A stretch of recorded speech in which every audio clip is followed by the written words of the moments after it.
Ready to go? Amen. Amen. Okay. Now that we have this treasure in clay jars, so that this extraordinary power may be from God and not from us. Jesus. We are pressured in every way, but not crushed. We are perplexed, but not in despair. Yes. We are persecuted, but not abandoned. Come on. We are struck down, but not destroyed. Love it. I'm going to say 16 and 18 for a little later on down the line, so you may be seated. I just want to make an emphasis. Verse 7 says, now that we have this treasure in clay jars. You are the clay jar. First emphasis. Today in this sermon, I will be bringing you step by step. I will run through several definitions, so please bear with me. Many of us have heard these scriptures, but I'm not sure if we truly have studied them. My goal is for everyone here today to understand what's really being said. And to remember that we are the clay and He is the potter. First definition I'm going to run through is pressure. It says we are pressured. Pressure, the action of a force against an opposing force. The action of a force against an opposing force. Crushed, to squeeze or force by pressure so as to alter or destroy your structure. This opposing force, which is our adversary, is trying to bring your attention to the pressure that is being felt every day, to get you to believe that you have been crushed. When in fact, what he's really trying to do is alter your structure. You see, he can't destroy the structure. But if he can alter it, boy, is he going to try. Come on! How is he going to alter it? By getting you to believe anything that God says is a lie. By getting you to think that if I am pressured, I will be crushed, when in fact the word says you are not crushed. And when it says you are pressured by every side, that means physically and spiritually. My God. But you are not crushed. A great example of this is Job 1 through 12, where the Lord said to Satan, very well then, everything he has is in your power. But on the man himself, do not lay a finger. Come on, Jesus. The next definition we're going to go to is perplexed. Perplexed is full of difficulties. Despair is an utter loss of hope. You see, us, the clay, we encounter difficulties in our life every day. But the lie is that you have lost your hope. Romans 15:13 says, rejoice in hope. Be patient in tribulation. Be consistent in prayer. Now, of course, the question is, have you been consistent in prayer when difficulties arise? Or do we quickly believe the lie? This is why sometimes the adversary can easily get us to feel hopeless, crushed, destroyed, and much more. Because we're not praying nor reading, which means you have nothing to fight back with. Which then tells you your structure is already being altered. My God. It's already being altered. My God. My God, say that. The structure that the potter has made for you is what you have to find out. You are persecuted, but not abandoned. Persecuted, to harass or punish in a manner designed to injure, grieve, or afflict, especially to cause suffering because of belief. The definition of abandoned, stick with me.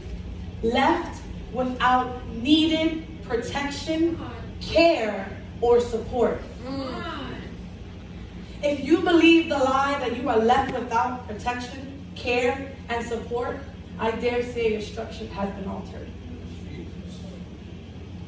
Lastly, the two definitions, struck down and destroyed. Struck, to come into contact forcefully. Which means there is a purpose when the adversary is coming after you.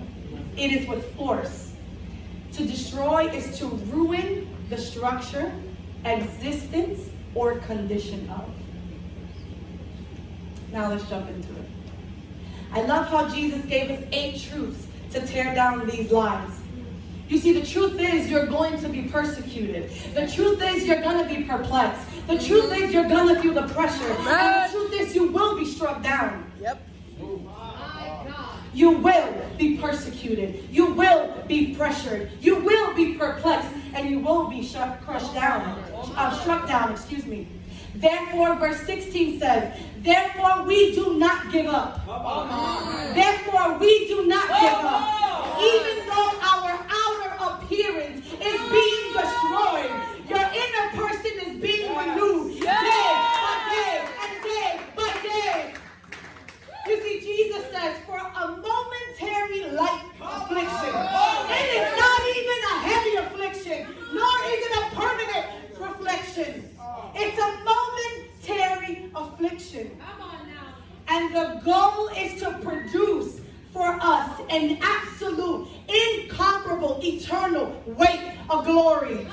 It's supposed to produce it's an incomparable, eternal weight of glory. You see, the lie is that you will be crushed, which is destroyed. In despair, loss of hope. Abandoned, left without protection. Destroy means to ruin the structure. Now I ask, is this the God that we serve? Has the potter stopped being the potter? Or did we forget we're the clay? Did you forget you're the clay? I know there was a time I did. My God. Does the clay tell the potter what shape they want to be? Isaiah 29:16 says, you have turned this around. As if the potter were the same as the clay. I'm going to repeat that. You, not me, not pastors, not the person standing next to you. You have turned this around. As if the potter were the same as the clay. How can what is made say about its maker, he didn't make me? How can what is formed say about the one who formed it? He doesn't understand what he's doing. Do you understand what you're doing? Love it. Do you truly understand what you're doing? Chances are you do not. Because you'll find yourself right back here in the same place at the same time. Come on. Last time I checked, clay is supposed to be still. Last time I checked, clay is supposed to be still. You only move when he puts you on the wheel. You only move when he spins you. You only move when pressure is being given to you. Clay does not have a say-so. Come on. Clay does not have a say-so. If you're meant to be an oval, you're not going to be a nice tall vase. You don't have a say-so. Jesus.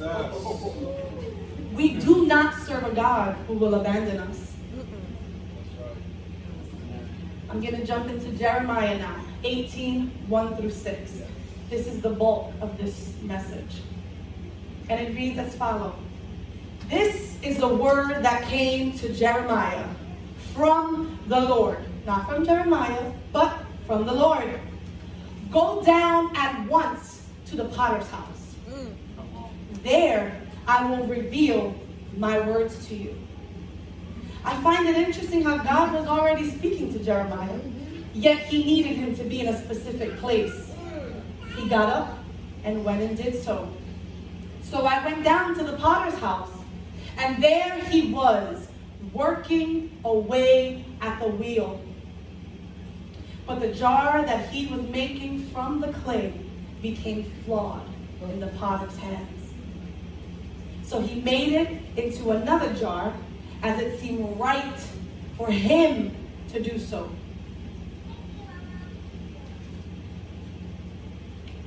What is flawed? Having a defect or an imperfection. And if you're like me, you want to know what a defect and an imperfection is.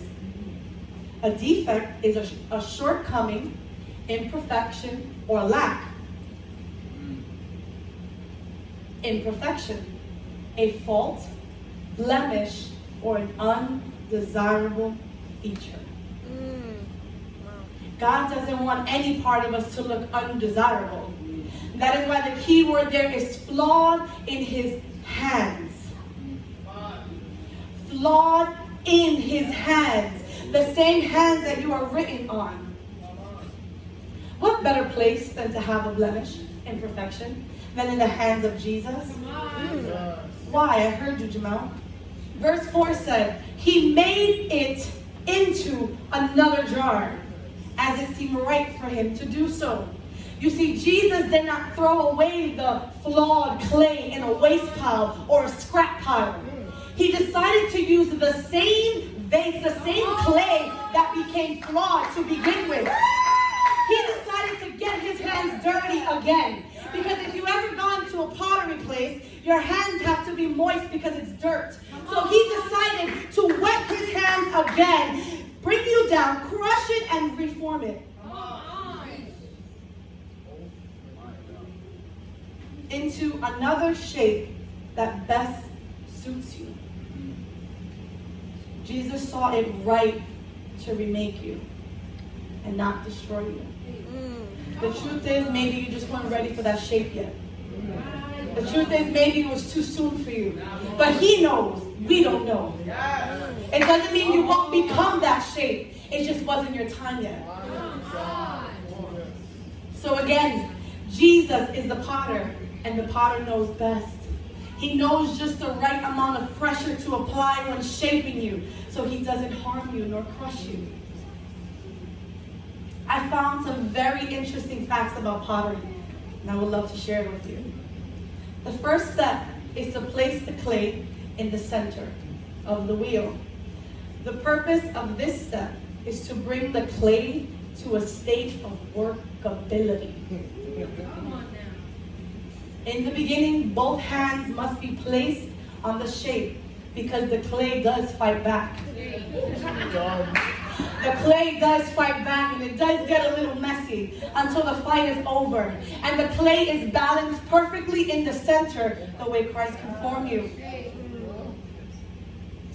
The second fact I found, before I get there, it says, so I wrote the first step is to place you into the center of the wheel, bringing you at a workable state, which means you can't be on the edge of any side because then he can't work with you. You must be in the center. See, I remember when the women went off to do pottery. I don't know how many remember that day. It is not as easy as it looks. They make it look very easy, very simple. But if you move your foot too fast, the clay gets messed up. If you move it too slow, nothing happens. And chances are it just becomes mud again. Because the process, I believe, is the hardest when you're trying to center the potter, the clay. That is the hardest time the potter is having when he's trying to center you, because you're supposed to submit to the shape that he's trying to make you into. So eventually, when the clay stops fighting, it is easier to balance out and form this structure. And of course, you must ask yourself, am I in a workable state? Wow. Are you in a workable state where he can mold you, where he can remove certain things? Or are you still just in the center, fighting to submit? Second point that I found, it says, what the clay has been through changes how one works it. Wow. Depending on what we have been through and how long we went through it, the potter determines how he would work it. You see, every clay here is being worked out differently. No clay here is the same. Others have been through longer things, some have been through shorter things. For example, a hard, dried out clay, the potter has to adjust how it works on it. Frozen and thawed out clay needs more care in the mixing of water and drier places. In fact, this type of clay actually makes a more pliable clay than when it was fresh. Wow.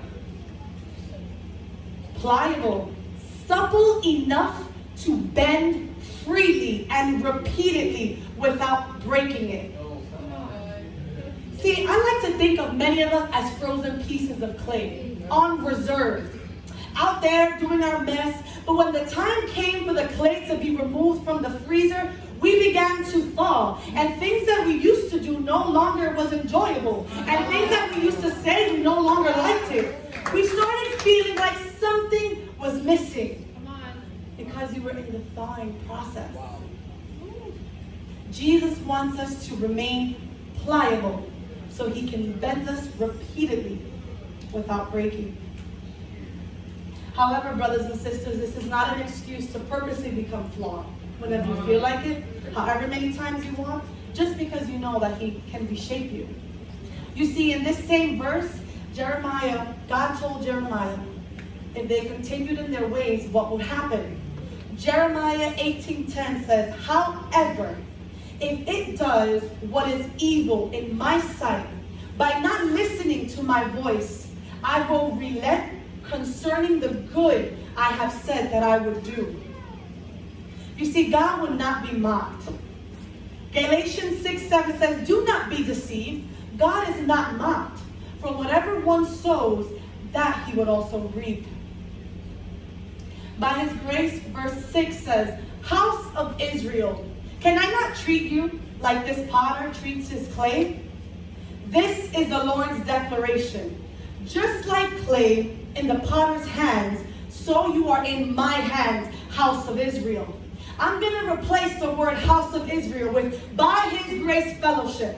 Can I not treat you as this potter treats his clay? This is the Lord's declaration. Just like the clay is in the potter's hands, so are you in my hands by his grace fellowship. So the title of my sermon today is, can I not treat you like this? Be the clay and stop trying to be the potter. In order for this extraordinary power to come from God, you must remain the clay and let God be the only potter in your life. Amen. The only potter. No one else is allowed to alter. It shouldn't be that way. He should be the only one altering the clay. He should be the only one working. He should be the only one giving you the words. He should be the only one telling you not this way, not that way. And sometimes because we don't listen, this is why he gives you shepherds. Because if not, you alter it your way.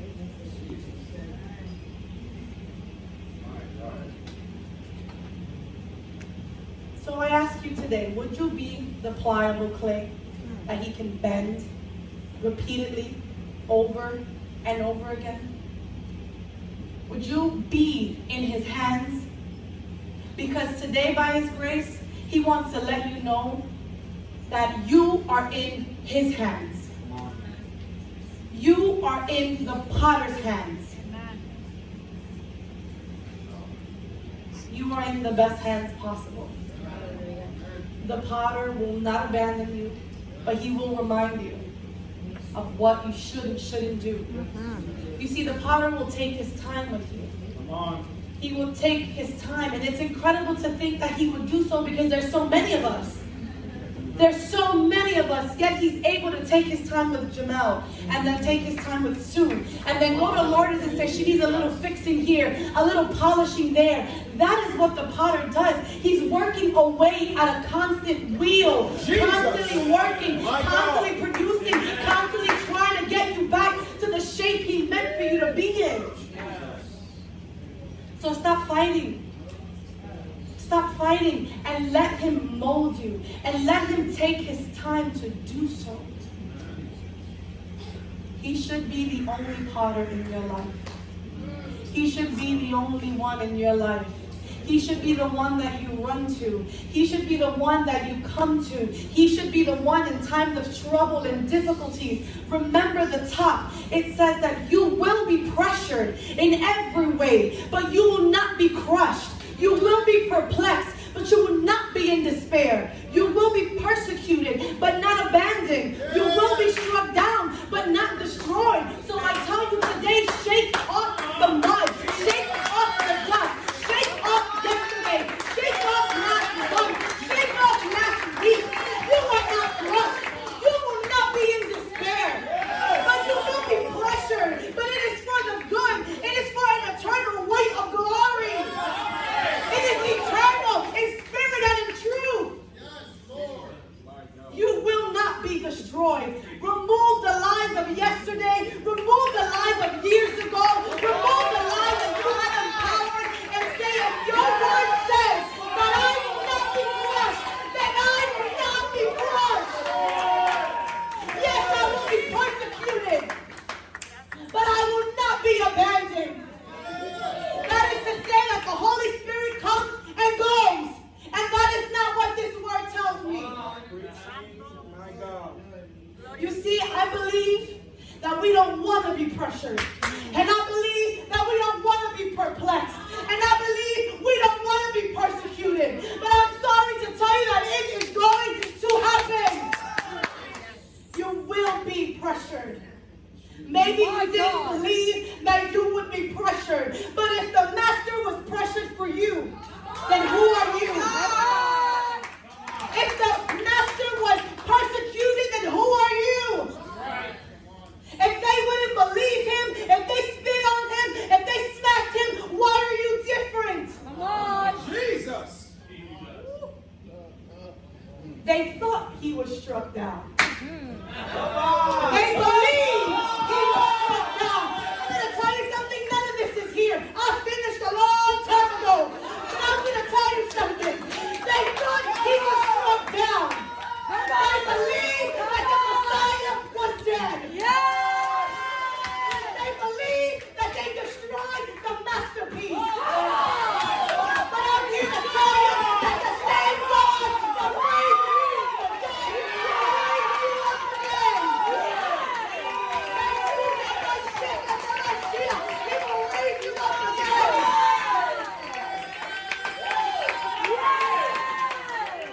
He was perplexed for you. He was pressured for you. He was persecuted for you. You are not destroyed. You are not crushed. You are more than a conqueror. You are more than a conqueror. We believed the lie too long. We believed the lie for too long. Come on. If you only knew the power that was locked up inside of you. Come on. See, I once didn't understand it either. I once didn't understand the power that was locked up inside of me. Come on. I didn't even understand when pastors would pray. I'm like, why me? I don't know what I'm doing. Come on. I feel all this pressure. I feel all this pressure. I feel all this pressure. And yet here I am. Yet here you are. Who can explain something like that? Who can explain it? Come on. Who can understand it? You see, Sue Ann, you were pressured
not destroyed. Yes. You have been struck down, but not destroyed.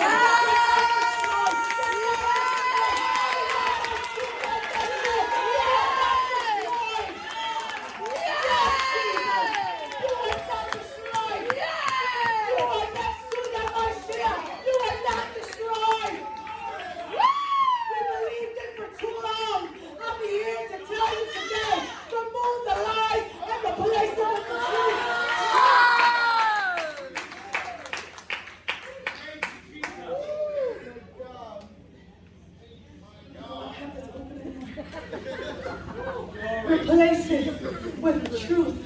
Come on. This word has been locked up inside of me. Oh my God. And it has come out through almost every conversation that I've had. And it just keeps coming out. And it just keeps coming out. And it just keeps coming out. Because it is a reminder. It is a reminder you are not alone. You are not fighting alone. This needs to happen. You know why? So the focus goes back to Him. If there is no pressure, who do you look to? Come on. If there is no persecution, who do you look to?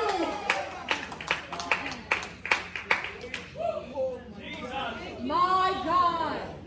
This is a treasure we have in clay jars, so that His extraordinary power may be from God and not from us. So if there's anything else that I can leave you with, I pray that this extraordinary power may not come from you, because it really won't be power. It will be death. It won't be power.